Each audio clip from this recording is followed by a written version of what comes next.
The House of Mystery presents Inside Writing, the radio show where authors discuss their writing process in all genres. Welcome back into the House of Mystery. I'm Al Warren. Now we have Mr. Michael Hawley co-hosting today. How you doing, Al? I am always good, even when I'm bad. That's right. And so the world has to put up with me for one more year for sure. That's right. It's great. Well, We're still here. I'm glad everyone's happy, but yeah, I've signed again with NBC, so I'll be doing another year with them, and we'll see from them. I'm just taking it a year at a time, you know, but we're having such a good time. You know? I know. Do they realize it's your co-host that making you, or what? No, I mean, well, it's your opportunity. You guys can all just turn into stars through this, That's right. I disappear, and then you're on. You guys can all be. Actually, everybody that's on the show is very talented, very good at what they do. I think each and every one of them could be doing their own thing. So you never know. Yeah. Oh, yeah, for sure. You'll be on Dancing with the Stars. Oh, maybe not that. Actually, I saw you did a pretty good dance when you had your daughter at that wedding and stuff. Oh, yeah. I've been known to do a few things here and there, but I usually keep it private. Just, I don't want to I'll show off my skills too much. I was pretty impressed. I was, and not only that's being a good dad. You're a good dad. So. Thanks. Proud we have 6, so. Yeah, and you're like what now, 78? No, I'm exactly the same age as you, and we are 61. No, I'm not 61 yet. Oh, that's right. I'm your elder. June, you're the old man. That's right. It's catching up. So I live in Buffalo, and I'm really close to Oakville, Ontario, and then that's where Hannah's from. That's right. Oh, yeah. There you go. You got a connection with the guest. That's right. I always consider Toronto, Hamilton, and Buffalo kind of a tri-city area. I agree. It's not far at all. Well, welcome to the show, Hannah. Thank you. Hannah Marie McKinnon, and we're going to be. You've got a new book called The Revenge List, which I'm sure that I'm on it, and it's glad to have you. So I didn't realize. So you're Canadian. I am. I don't sound very Canadian, obviously. But I've lived in Canada for almost 13 years now. My husband's Canadian. We've been married for almost 24. But I'm originally from the UK, grew up in Switzerland, and then we moved here in 2010. So I am Hannah Mary McKinnon, collector of passports. Well, why would you move to Canada? Why would you marry a Canadian? Well, truth be told, we met in the dark ages of the internet in '99 by accident in a chat room. The first night I had the internet installed at my house, or I had the internet connected, I should say, and we married 5 months after meeting online, 10 weeks after meeting face to face. I was not pregnant. I often get that funny look. And he's the love of my life. So what can I say? So we moved to Canada when he moved to Switzerland, and 11 years and 3 kids later, he was a stay-at-home dad and I was working corporate, and we decided we needed a bit of a change. So we decided to come to Canada. And if I had not come to Canada, I don't think I would be writing. So there's that too. Well, so you were prowling around on the internet first night in 1999 when things were so primitive. You were already she was already looking for a date. Less of the prowling. The funny thing is, what happened was a friend of mine came over and he hooked me up to the internet. This was the era of dial-up modems, when they made that screechy noise. And you could be online or on the phone, but not both at the same time. Yeah. Those days. And so you get it was bad. And he set it all up, and he said, look, there's this chat site called ICQ. And I said, what is a chat site? And he said, well, it's people, sad people like you who don't go out on a Friday night. And you could chat with people all over the world. And I thought this was extraordinary. How cool was that you could connect with people? And of course, ICQ at the time was, I guess, was it Windows based or DOS? I don't know, whatever it was based, but there were no photographs. There was It was very rudimentary, and I ran a search in the 20s to 30s category because I was 27 at the time, and up popped Rob's profile. It said 28-year-old Canadian living life to the fullest because you never know when it might end. His username was Razor, so I sent him a message that said, "Hi Razor, you sound pretty sharp." Grown, and that was it. I met the love of my life that night, and there you go. Wow. Yeah. Totally unexpected. Geez, I used to go on the ICQ too, but I wasn't meeting Razor. I was meeting like Leather Daddy and stuff. It's nice too. Whatever. It was kind of fun. It was kind of fun, but you just never. Yeah, it was so much more primitive than now. Oh, absolutely. Yeah, absolutely. Amazing. Completely. Well, I'm Canadian too. Oh, are you? I didn't know. Yeah. That's why he was slamming on Canadians. Yeah. I've noticed that they're always telling me to go home in the U.S. Oh. They send me emails and tell me, you go back to Canada, you leftist, leftist commie, you socialist. Oh, well, you'd be in good company if you were here then, so I guess. So, Revenge List. Now so you've got the love of your life. You have no problem going on a computer and finding men. And, just the one. Then just one. This is what you tell us. But now you're writing domestic thriller. Mm-hmm. So you're getting into this, so Revenge List. This sounds kind of mean. What is the Revenge List? So the Revenge List is the story of a woman called Frankie whose anger management group therapy exercise goes horribly, horribly wrong. So she ends up in anger management therapy because of a situation that happens at work. She works for her dad in construction as a project manager, and he strongly suggests that she go to anger management group therapy, and she does reluctantly. The first evening, she's tasked with writing a forgiveness list. So think of a list of people who have wronged you in the past and who you could work to forgive. Well, Frankie makes the list, but she doesn't really want to forgive anyone on it because they're all nasty people. So she thinks nothing of it when this list disappears in an Uber initially, until the people on that list, one by one, start having, let's call them accidents, or are they? So something has gone terribly awry with this list, and the big problem is that she put her own name on the list. Because her past self is the one person she will never be able to forgive. And now she's in trouble. So she's got a hit list, and she's on it. That's right. Well, it's supposed to be a forgiveness list, right? A private exercise, but then someone gets hold of it and decidedly goes a little bit more public with it. So when did Hannah write this list, or Frankie write this list?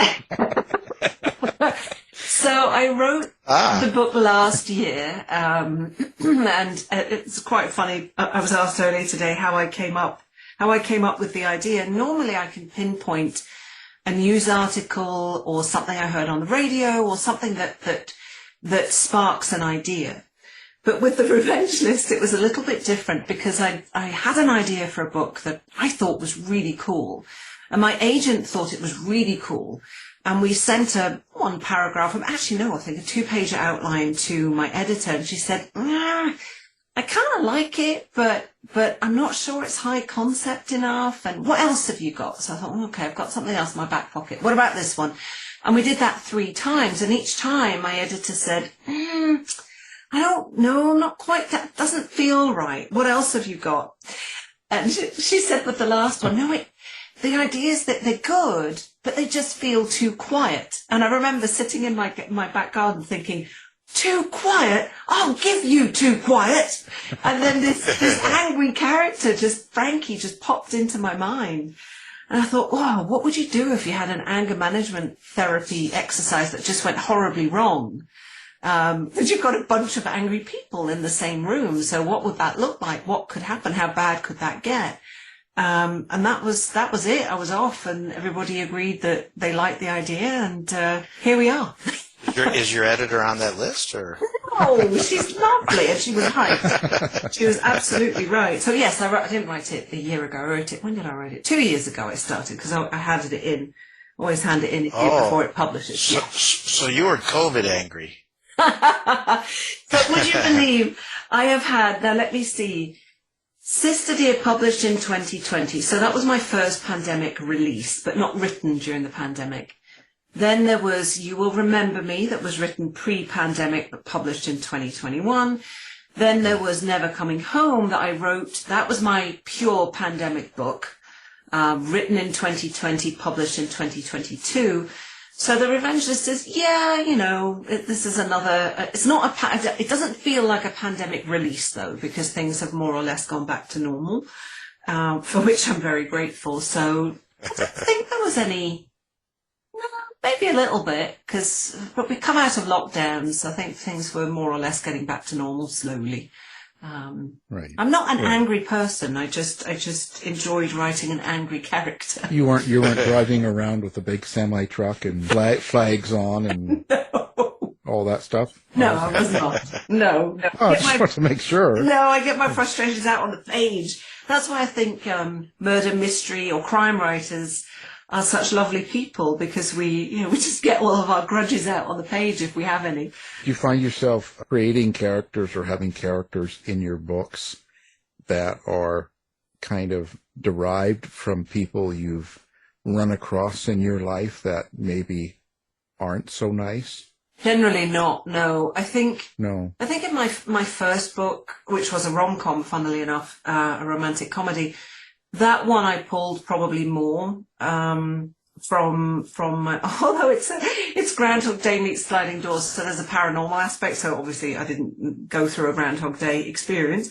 But after that, my job I feel very strongly that it's my job to make stuff up. So while I might pinch a thing here or there, a little detail, from somebody I know or something, or from myself or within my family, it would only be a detail. I would never pluck somebody from my life fully formed and drop them into my book. There's one exception to that, a little bit. So in Her Secret Son, I have a family lawyer, and I Googled family lawyers in upstate New York, plumped for one of them, filled in a contact form, and within about 10 minutes I got a call back, because I'd said that I'm an author and I was looking for 15 minutes of advice, and in return for naming one of the characters after whoever I spoke to.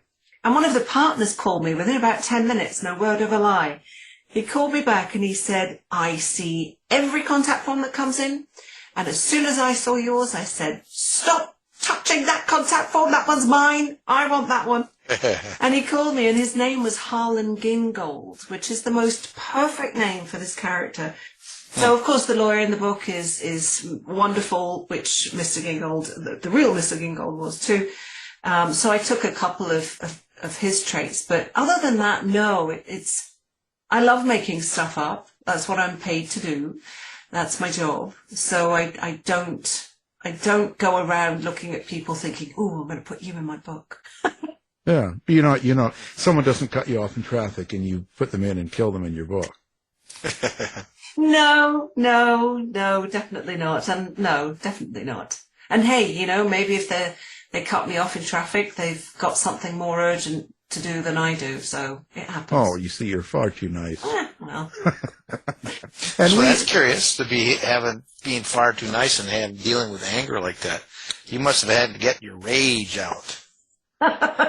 Well, it was a really interesting book to write from, and potentially contentious, because writing from an angry woman's point of view doesn't necessarily resonate with everyone. And funnily enough, I had a couple of comments I saw, people say that, the character's really angry. And I'm thinking, well, it says The Revenge List on the front, so it's not going to be, all happiness and cuddles. And it also says, does it say, I'm wondering. Oh, yes. On the back, it says she finds herself at her very first anger management group session. So if someone's in anger management, they're probably going to be angry. Well, yeah. Which is fair enough. Yeah. What was really important to me while I was writing the book was that Frankie has this forgiveness list, this list of people who she doesn't actually want to forgive. And there's a reason why the people are on this list.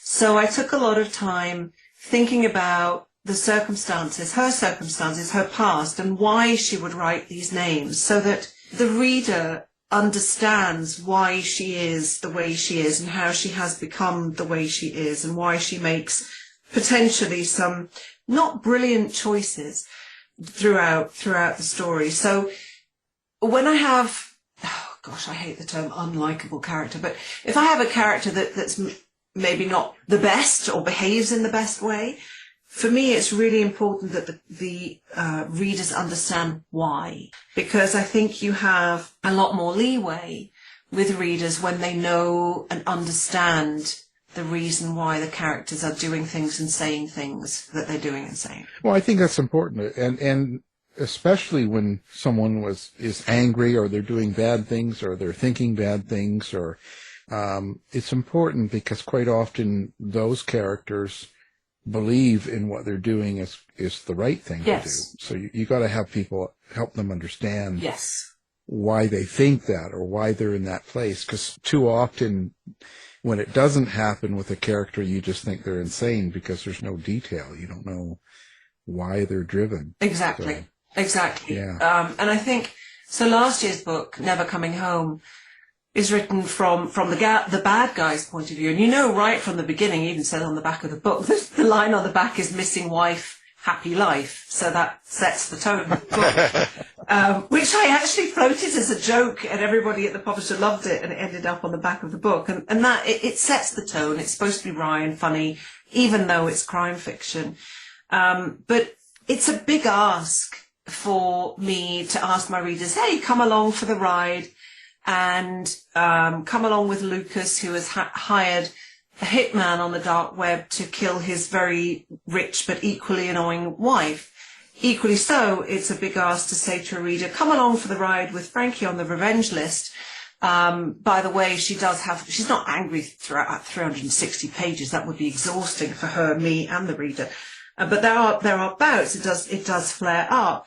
So, knowing that it's a big ask to have the reader come along with me and my characters on that journey, I need to give them detail as to why people are doing these things. So I hope that readers will understand them. They might not like them, but at least they understand them. Right. And with Frankie, so that character, screamed at you, and you kind of, obviously with that book, with the revenge list, you started with the character. Yes, I think I did.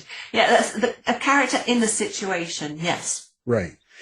So how is it you typically find yourself writing? Is it character first, or is it situation or plot, or is it even setting? Because some people like to start with a place that they're in. That's a great question, and I think it depends on the book. So for the last two, for the Revenge List and for Never Coming Home, it was more character. For Never Coming Home, I really, really wanted to write a book from the bad guy's point of view and see if I could turn the audience to liking him despite knowing they shouldn't. That was my aim. And a lot of feedback was, I like Lucas, I know I shouldn't, but I like him, and I almost wanted him to get away, or want him to get away with everything he's done and is doing. So that was really fun.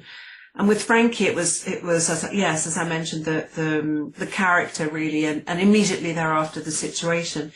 With some of my other books, it's been something I've heard on the radio, and then and then trying to figure out how it could go horribly wrong.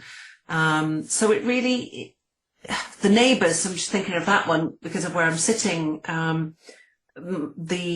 Where I write has a bay window that overlooks the courtyard that we live on. And there are 9 houses on the circle. 2 went up for sale, quick succession. And I was looking out the window at the for sale signs thinking, oh, I wonder who's going to move in. And oh dear Lord, what if it was an ex-boyfriend? You know, how bad could that be? How awkward could that be? So that was really, I guess that was the setting at that point. So it really varies from book to book. Yeah. Yeah, we actually have the neighbor of your property on the line right now. No. It's not an ex-boyfriend. Yeah. Well, that's not what he says. No. Oh, I knew I should have paid him more. Quiet. Yeah. You should have put him on the list. Yes, I should have put him on the list. He might well be on the list now. No, it's the whole thing is interesting. But what's your relationship with your character then? And I ask that because fiction writers of all seem to have the most unusual relationships developed with their characters. Like some will tell me they're like kids and they're like family and they're like whatever. And then some will say, well, I hear them, their voices in my head, or they see them like in a movie and stuff. So what's your particular case with your characters? I think Angry Hannah. I think when I'm deep in the edits, about as deep as you can get when you're almost at the end, and this is before it goes to my editor for structurals and line edits and copy and proof and all that. So when I'm really still crafting the story and getting to know these characters, and I'm almost at the end, honestly, if Frankie had walked into the room, I would have said, "Oh, hey, Frankie, how's it going? Cup of coffee?" You know, it was that level of intimacy in a way, I guess, just that I knew who she was, I knew her backstory, I knew the outcome for her, I knew the future. So it was just, they become essentially part of me. And there have been occasions, I remember when I wrote Her Secret Son, and the book was done. So it was completely done, copy edits, proof, the whole lot. Everything was finished and over. I remember thinking, I'm going to miss hanging out with Josh because he was such a good guy. You know, he was a nice guy. He was a kind guy.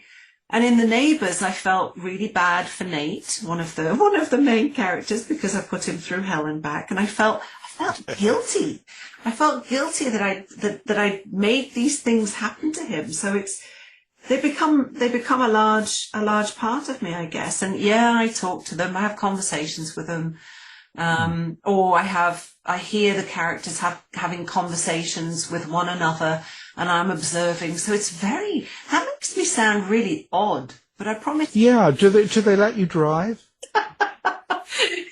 It's not that bad, you know. Well, I mean, you know, driving down the road, do they tell you to do things and you sort of end up? No. Yeah. Have you woken up in the middle of the night and there's like a shovel and muddy shoes by the bed? Well, I hope to goodness not, but I do suffer is a big word. I do have parasomnia. So for those who don't know what parasomnia is, it basically means that you do really weird stuff while you're asleep and have no recollection of it in the morning. Absolutely none.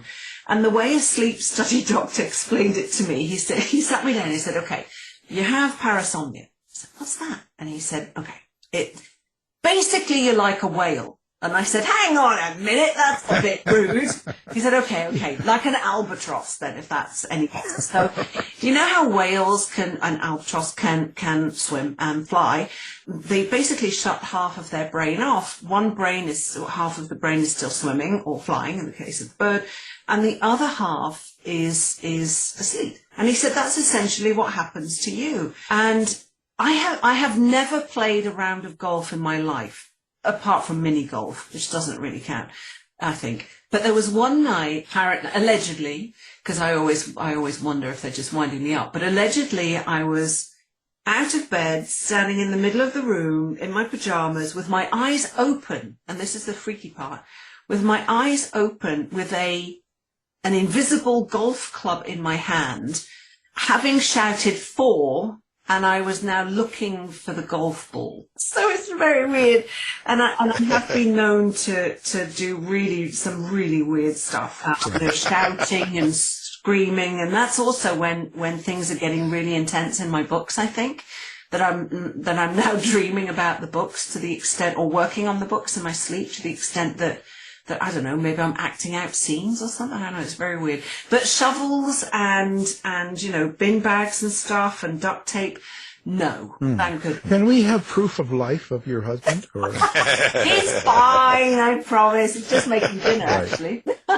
Yeah. I see. Even though they met in the late 90s and they've been together ever since, that's because he tied up in the basement. There you go. Wow. Now we're finding out real stuff.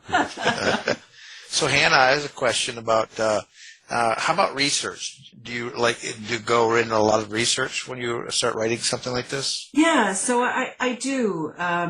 Typically, what I do with my process is I might do a little bit, but not. I don't do all too much research at the beginning because I'll disappear down rabbit holes, not knowing if anything that I'm researching is actually going to make it into the book or make the cut. So I'll write a really, really rubbish first draft and maybe do a little bit of research, but then have placeholders, research amnesia for You Will Remember Me, for example.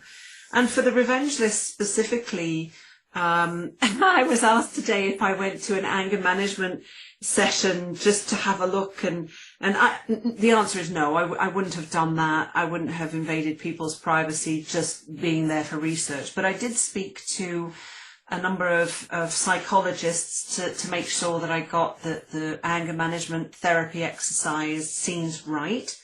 And interestingly, I also took a course with Sheridan College, that's here in the Greater Toronto area, an online course, Criminal Minds, Psychopathic Minds. And there was a section about anger in that. And I found that so interesting because anger is an emotion that's generally perceived as hugely negative, but it isn't a valid emotion just like any other, like love or happiness or jealousy or take your pick. And through this course, it was really interesting the way that the teacher framed it. He said, it's not anger in itself that's destructive. It's what you do with it, how you handle it. And that can be destructive towards others' property or yourself or all of the above. And I thought that was really, really interesting. And I tried to work that into the manuscript without giving anything away.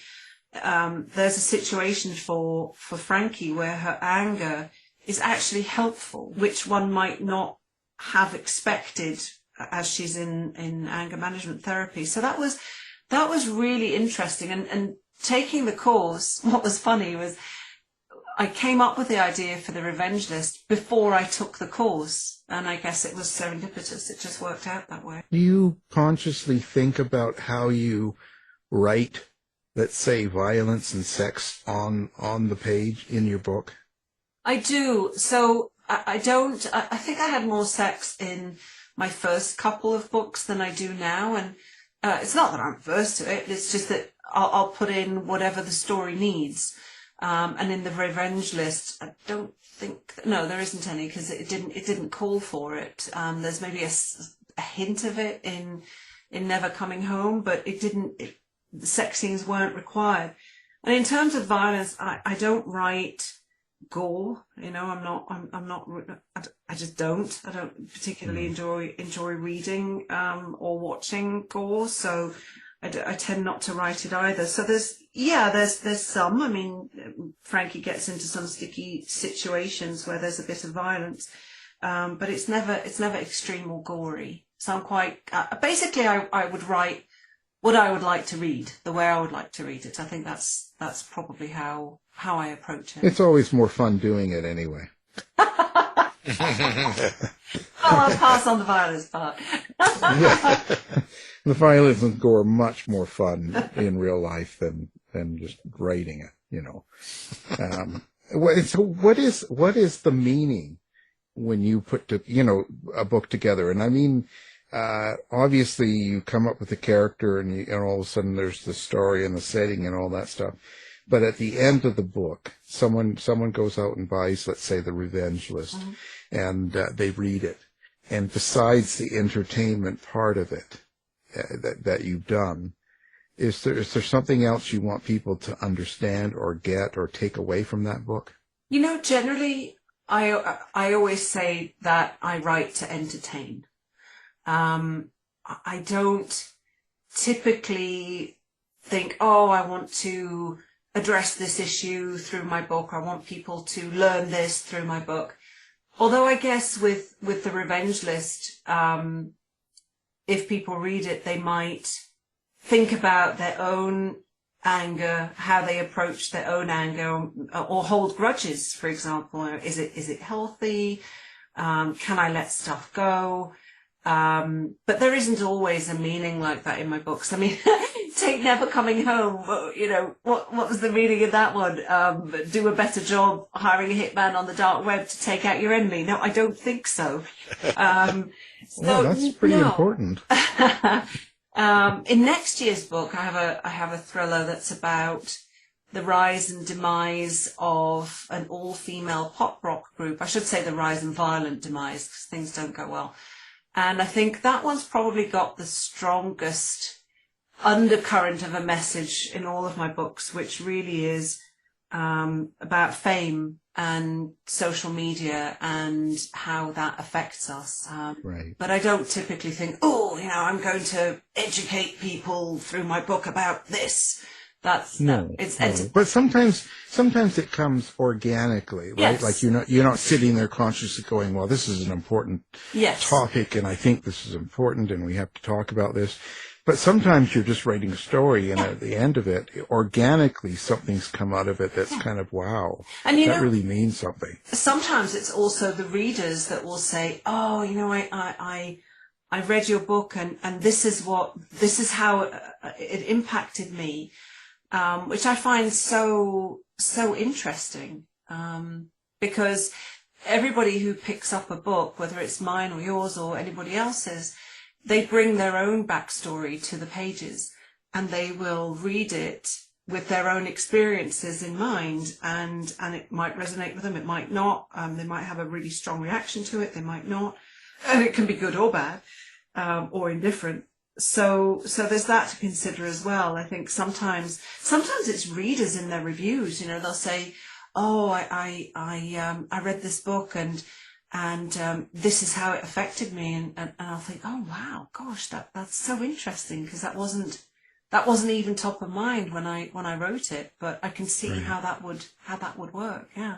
Well, that's strange. That maybe works for you. The only thing I get on my books is they were reading it in some bathroom somewhere. And because that's the only place they put mine, shopping mall bathrooms. Well, actually, I do, because that's the only way I can get them distributed. Oh, well, there's a lot of bathrooms in the world. See, there you go. That was my marketing genius, and I got like 6 number ones because of that.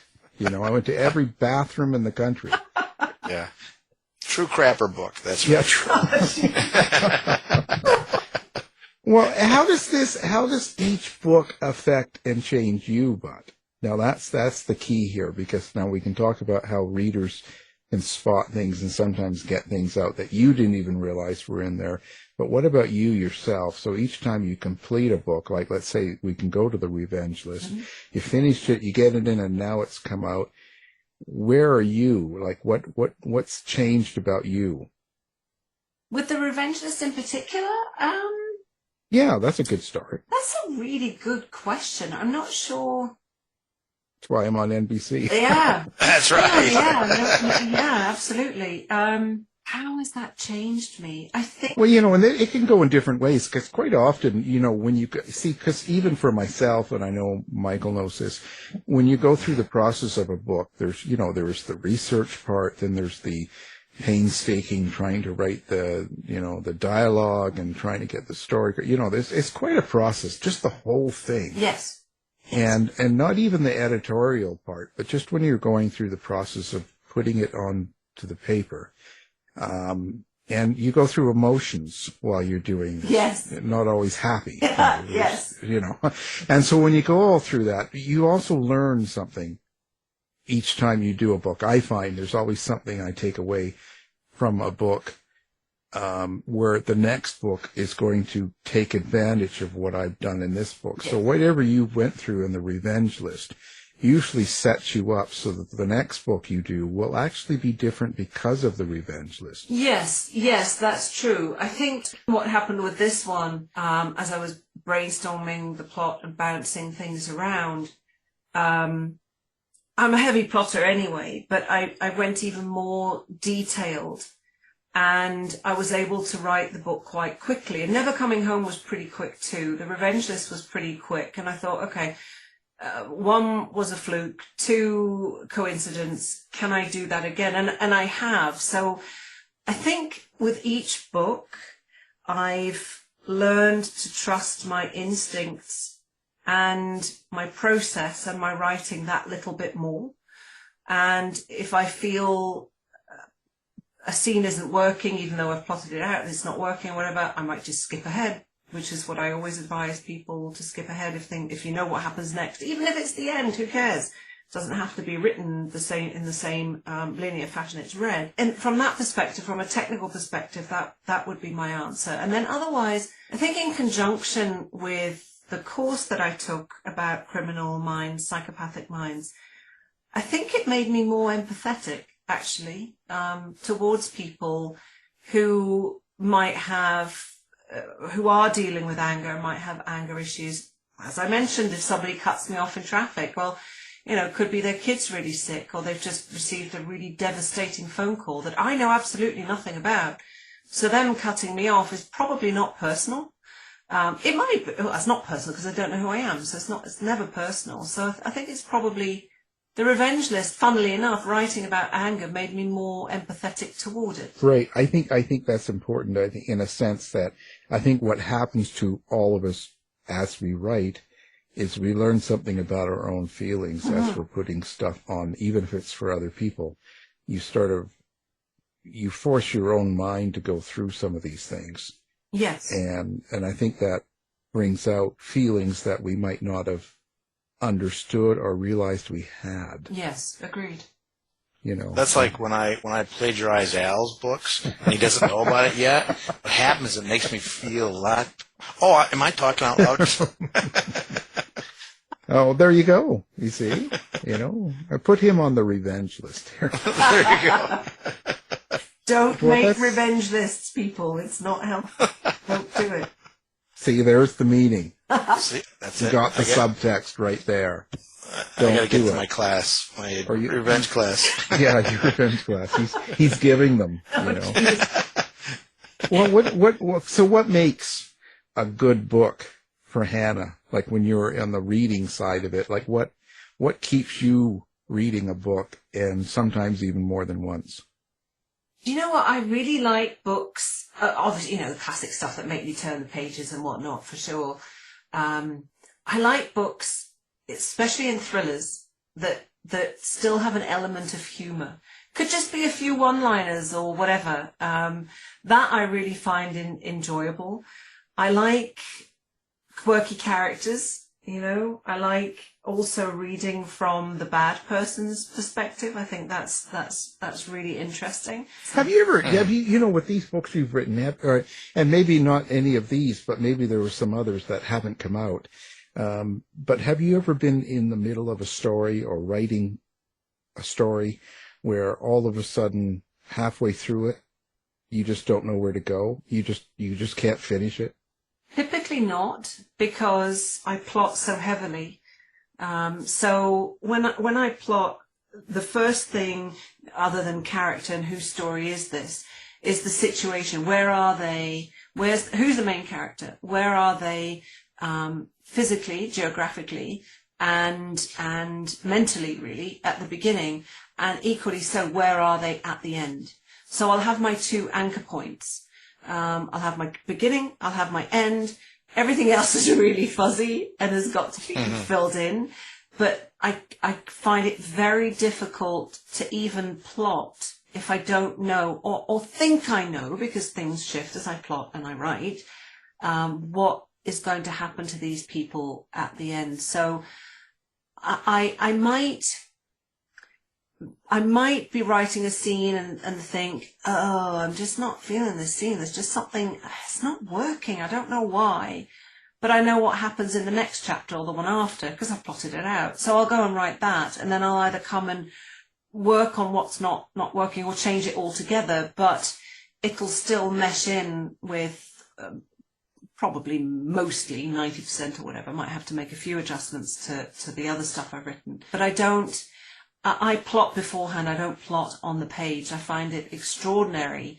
Authors who, Hank Philippi Ryan, a good friend of mine, she'll get up and she doesn't know what's going to happen in a book. And she's excited to find out what happens. And she has no idea. I couldn't write that way because I think I'd spend an awful lot of time just wandering around, lost. Like being in a forest without a map. I don't know where I'm going. Do you have beta readers to help you out too? Sometimes. It depends really on the deadline. But generally, yes, I might have somebody. I had a couple of people read The Revenge List pretty quickly, really, before it went to my editor because the timeline was short. But it's not line edits. It's more of Alex or A.F. Brady. She's a psychologist, so she read The Revenge List to make sure I hadn't messed stuff up, too badly on that side. So it's not the detail. It's more of does this scene, does it work? And she's been wonderful, actually. She's done that for a couple of my books now, and I really appreciate her insights and help. Now, do you have social media presence? Are you big with interacting with fans and readers, and you're on TikTok dancing and all that stuff, and a website and all that, or are you not that way? No, I'm on social medias. I'm on Twitter as Hannah M. McKinnon. I'm on Facebook and Instagram as Hannah Mary McKinnon. My website as well, of course, hannahmarymckinnon.com. And I also, speaking about Hank, we run First Chapter Fun. So First Chapter Fun is every Tuesday, 12:30 p.m. Eastern on Facebook and Instagram. And we read the first chapter of a different novel, not ours, only when they're released. So we'll be reading from The Revenge List really soon. It's a half an hour. So we introduce the author, the book. The author interacts with viewers in the comments, so they're not live on camera. And we read the first chapter. And I started this in 2020 when the pandemic when lockdowns first hit Canada, actually, because I had a book coming out and I was in a Facebook Messenger chat with about 14 other authors, and we're all freaking out, A, because of COVID, and then B, because we have books coming out and everything is shutting down. And I, more or less as a joke, really, said, well, to help promote, why don't I read the first chapter of your books live on Instagram and Facebook? So there was so much demand. I read 53 days in a row, consecutive weekends. Wow. Every day. Because we were all at home. We were all in lockdown. Remember 3 years ago, that's what it looked like. And then Hank asked me if I was going to continue, and I wasn't, because Sister Dear was coming out and I needed to write another book, and reading every day really was pretty intense. And she suggested that we share the workload and read twice a week, which we did for another almost 2 years. And then as of this January 2023, we dropped to once a week, every Tuesday. And tomorrow will be episode 334. Wow. There you go. Yeah, so I'm definitely present on social media, but I have a TikTok account, but I don't use it, and you will never, ever catch me posting a dance video on TikTok. Of that I can Oh, come on. Nope. Come on. Not get happening. in there. Get with it. Nope. Come on. You first. I do it all the time. I have my dog. I walk my dog in the morning down the road, and we look at people's houses, and I post that on TikTok. But do you dance? No, because I'm walking. I can't walk and chew gum at the same time. Never mind dance, but the dog dances. How's that? Oh, all right then. But I'm still not doing it. No. Oh, well, do you interact with readers as in, like, you look at let's say, reviews and things when people say things? Do you take that to heart, or are you the writer that doesn't look at any of the reviews? I used to read every review, every single one, and now I don't. I read reviews. I think if I'm having oh my gosh, nothing's working today, my writing sucks, and I'm never going to write anything good again, then I'll hop and have a look at some 5-star reads to bolster my confidence that you've been in this situation before, when you say it's the worst thing you've ever written and then 2 months later it's the best thing you've ever written, so get a grip, woman.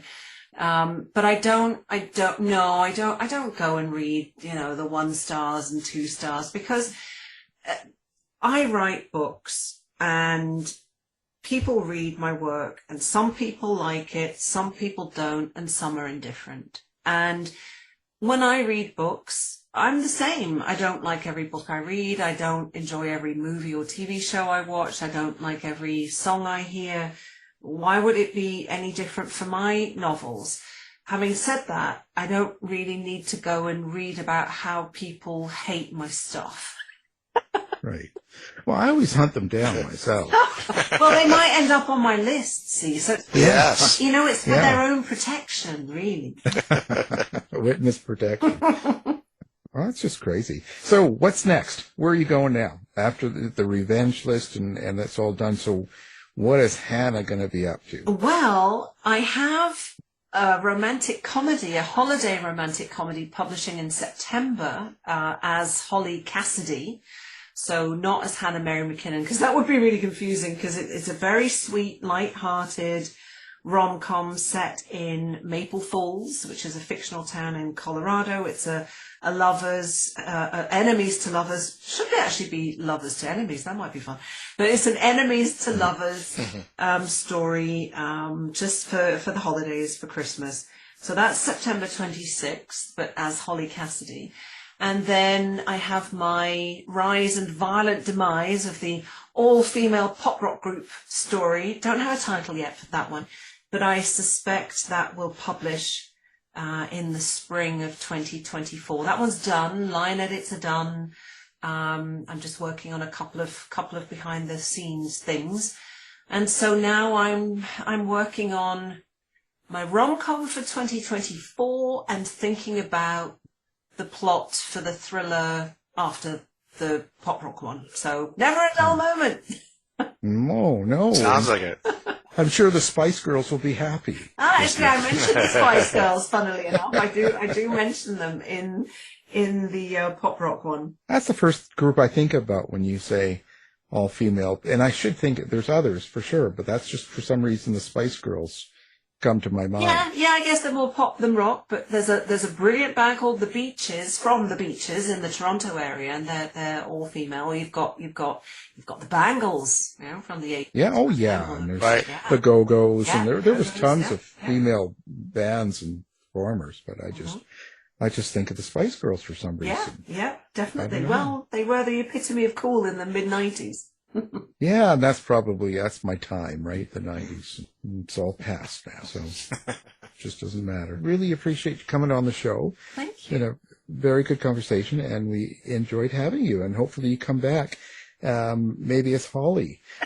So you picked Holly Cassidy, so why do you have 2 separate names for that?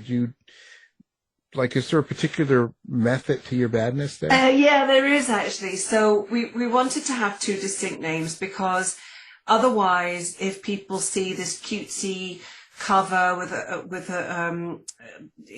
2 people on it and a dog in the background, and it's called The Christmas Wager, and they see Hannah Mary McKinnon and they pick it up because it says Hannah Mary McKinnon and nobody dies, that it might create a lot of confusion. So we thought we'd have a completely different name, and we chose Holly Cassidy.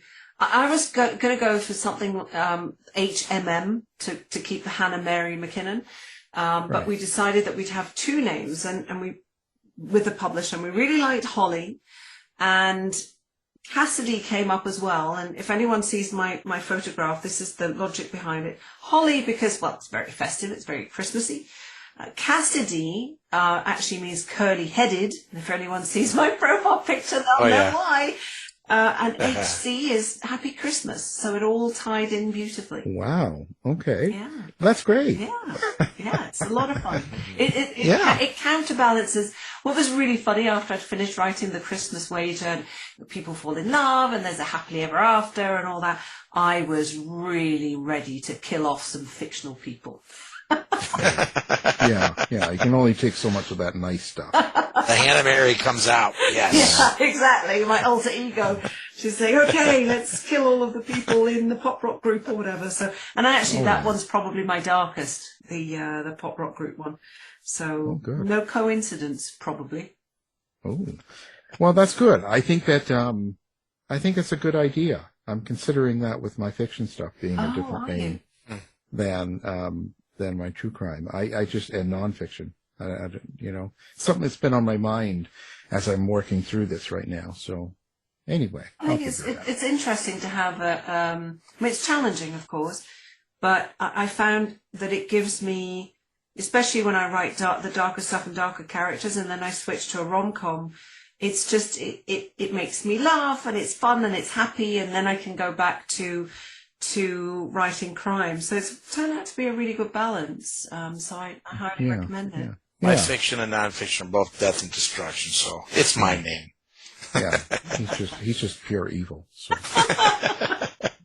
Well, Hannah, so now, of course, we'll have your website up and your social media so people can find you. Thank you. And your book, The Revenge List. And it's been, we didn't get do you still have ICQ? No, I don't. No, because it still exists, and I found the love of my life, so I'm set. I'm good. Well, yeah, no, I doubt that stuff's around. It's all gone now. Anyway, well, thank you. Our guest has been Hannah Marie McKinnon. Nice speaking with you, Hannah. Thank you both so much. It's been a pleasure. Thank you. You've been listening to the House of Mystery radio show. To find out more about our guests, hosts, or shows, go to www.houseofmystery.com. Show's over for now. Was it as good for you as it was for me? Yeah. Good night. This has been a production of Something Weird Media. I'll be back.